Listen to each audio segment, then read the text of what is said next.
সবাই কেমন আছেন? আজকে অনেক দিন পর আমার মনে হলো আমার বাগানের গাছগুলোর একটু যত্ন নেওয়া দরকার। সময় স্বল্পতা এবং আমার পড়াশোনার চাপ সবকিছু মিলে আমি আমার বাগানের গাছগুলোর ঠিকমতো যত্ন নিতে পারি না।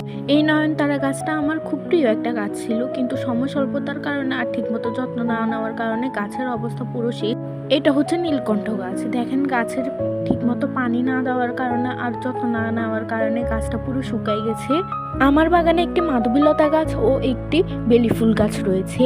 যেহেতু আজকে একটু ফ্রি আছি, তাই ভাবলাম গাছ দুটিকে মাটিতে রোপণ করি। যেহেতু গাছ দুটি আমি টবে রেখে দিয়েছি, আমাকে এখানে গাছ রোপণ করার ক্ষেত্রে কাজে আমার আম্মু হেল্প করতেছে।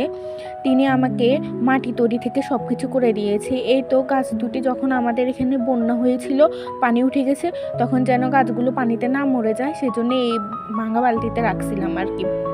এখন আম্মু সুন্দর করে মাধবীলতা গাছটা মাটিতে রোপণ করছে। তারপর বেলি ফুল গাছটা রোপণ করার জন্য আম্মু আবার গর্ত করে নিচ্ছে এবং মাটি প্রস্তুত করতেছে। এই তো তারপর সুন্দর করে আম্মু বেলি ফুল গাছটা মাটিতে রোপণ করে দিয়েছে। আজকের ভিডিও এই পর্যন্ত।